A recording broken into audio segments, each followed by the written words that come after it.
De volta ao Redação Novo Tempo, muito obrigado pela sua audiência, pela sua companhia. Continue comentando aqui as notícias, nós queremos sempre a sua participação.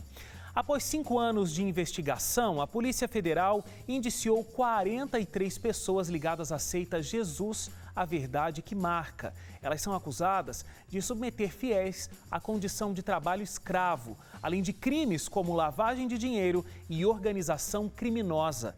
Segundo a Polícia Federal, os fiéis frequentavam uma igreja em São Paulo e, em seguida, eram convidados a viver em uma das fazendas da organização, com a proposta de mudarem de vida. Então, eles eram convencidos a doar todos os seus bens para a seita e evitar contato com os familiares, além de serem colocados para trabalhar em condições semelhantes à escravidão, sobre a promessa de uma divisão de lucros, o que, segundo a Polícia Federal, não acontecia. O patrimônio do grupo foi avaliado em 100 milhões de reais e foi bloqueado pela Justiça. Essa notícia foi uma notícia forte aí durante a semana e eu acho que a pergunta que fica na cabeça de todo mundo é a seguinte: essas pessoas, elas não conseguiam perceber que estavam sendo enganadas? A propaganda, o convencimento, as palavras dessas pessoas eram tão fortes, a propaganda era tão forte que convencia mesmo de que os lucros seriam divididos, que elas estavam mudando de vida? Convenciam. Olha, eu tenho 2 coisas extremamente importantes que eu acho que a gente deveria falar. Primeiro, esse questionamento aí que eu também me fiz. E o segundo é o quanto isso impacta religiões sérias que fazem um trabalho sério e que podem ser denominadas como seitas. E o quanto isso prejudica as religiões sérias do ponto de vista dos estereótipos que se fazem de crente, evangélico e tudo mais. Mas respondendo a sua pergunta, eu acredito que para essas denominações, para essas seitas, existe sim um esquema técnico. Inclusive, eu estava pesquisando sobre isso. Assim como a gente tem técnicas de vendas, não sei se algum dia vocês passaram por algum treinamento assim, eu já participei, não significa que aquilo vai deturpar a mente do comprador, mas existem técnicas de você abordar, oferecer seu produto, convencer a pessoa daquilo.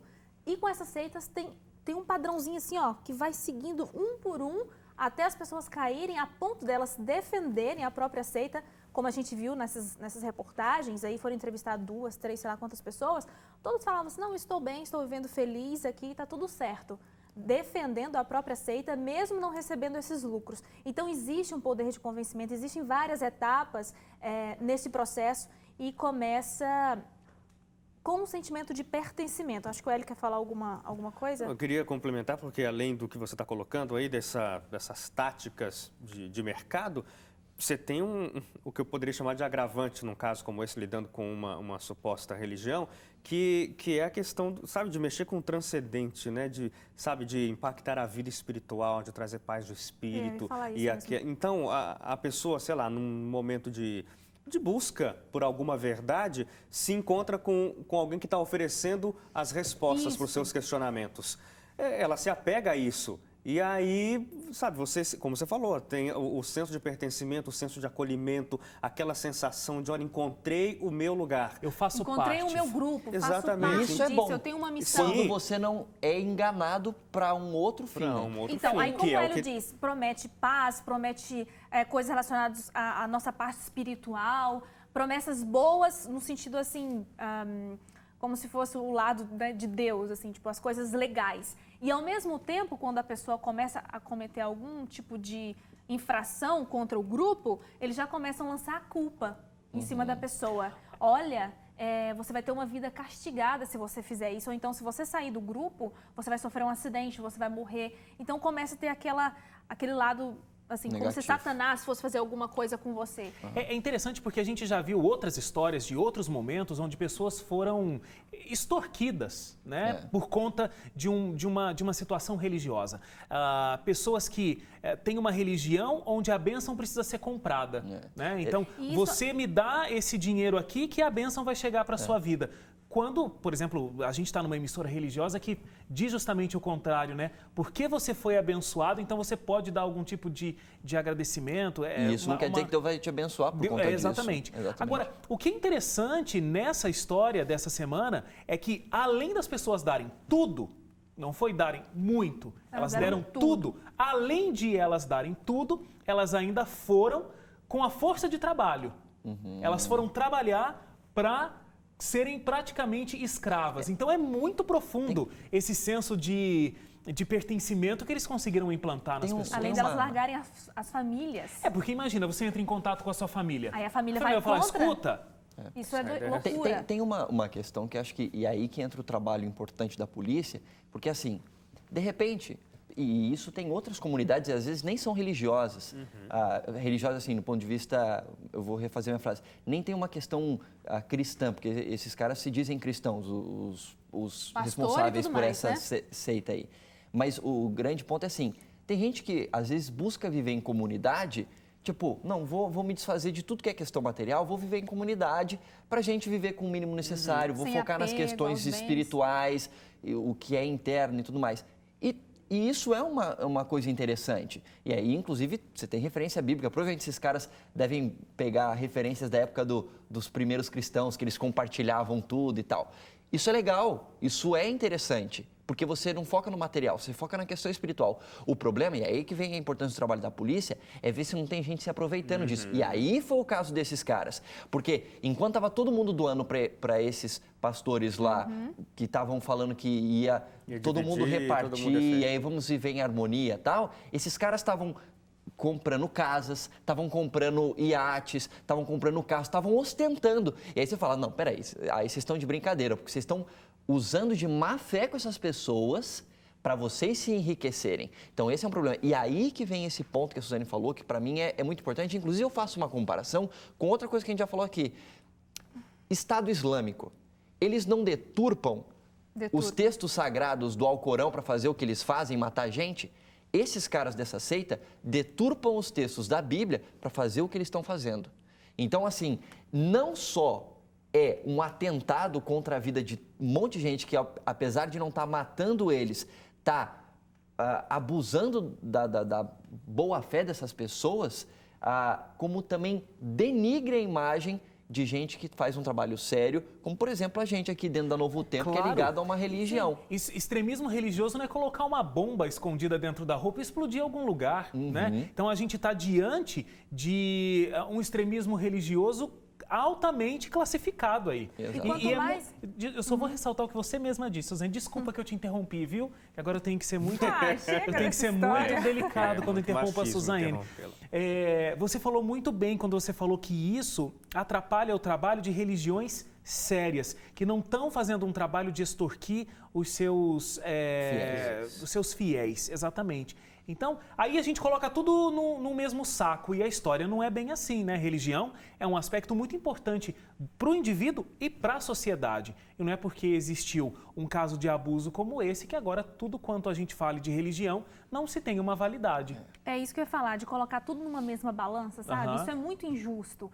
E outra, a mídia, ela faz isso com a gente, ela massacra os cristãos porque ela coloca o cristão de uma maneira muito estereotipada. Alguém que é retrógrado, que usa umas roupas extremamente esquisitas, que fala umas coisas assim, nada a ver, tudo é amém, aleluia, sabe? Uma coisa totalmente fora do contexto. Aí vem essas seitas, por exemplo, o que as pessoas vão pensar?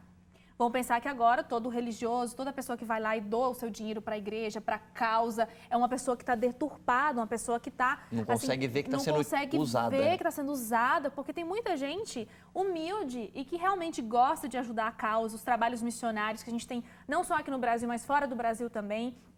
Então a pessoa vai lá e doa boa parte do seu salário, porque a gente sabe, biblicamente tem os dízimos, mas tem a oferta que a pessoa é voluntária para dar o quanto ela quer.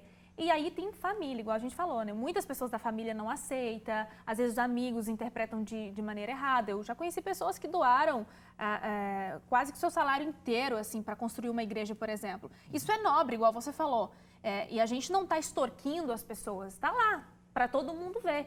Só que acontece uma coisa dessa, a gente fica sendo comparado.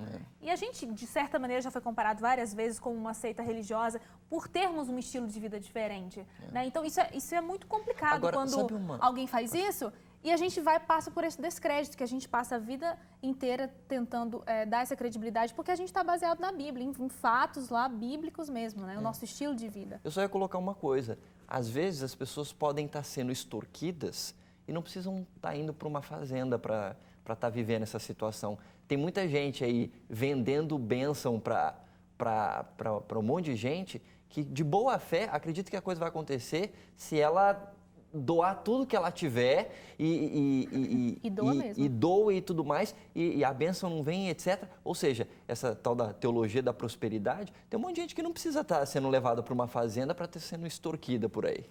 Muito interessante. A gente entra numa situação muito limite aqui, né? Porque ao mesmo tempo que a gente tem que falar sobre essa proteção e o papel importantíssimo que a polícia tem, como o Leite colocou, mas a gente também, existe a liberdade religiosa, isso não pode ser interferida, né? Então, cada um tem que saber, cada um tem que fazer a sua decisão e muito bem consciente e muito bem estudada de onde é que está entrando, para que tenha sua fé, para que exerça a sua fé, mas que não seja explorado. E olhar os Tudo líderes bem. dessa religião, como é que eles estão usando o Exatamente. dinheiro que está entrando ali para... Está usando para expandir essa mensagem? É uma coisa. Agora, se o cara está E cometendo enriquecendo crime, com né? isso... Estelionato, etc. A gente, para terminar o Redação de hoje, a gente tem uma boa notícia, um destaque de uma boa notícia. Um taxista do Rio de Janeiro teve uma verdadeira prova de honestidade essa semana. Após uma corrida até o aeroporto, ele encontrou uma maleta esquecida, na verdade, por 2 passageiros. Nela estavam equipamentos de filmagem avaliados em R$140 mil.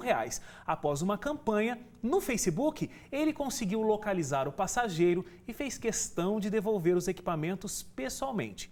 Como forma de retribuição, o dono da mala o presenteou com um livro. Só que depois o taxista percebeu que dentro do livro havia um outro presente, uma quantia em dinheiro no valor do aluguel do motorista de táxi. É de encher os olhos. E ele História, precisava, assim, né? Na notícia falava que ele não tinha dinheiro para pagar o táxi, estava fazendo bico, inclusive, no táxi de um amigo, e aí com esse dinheiro ele conseguiu pagar o aluguel que ele não teria como pagar.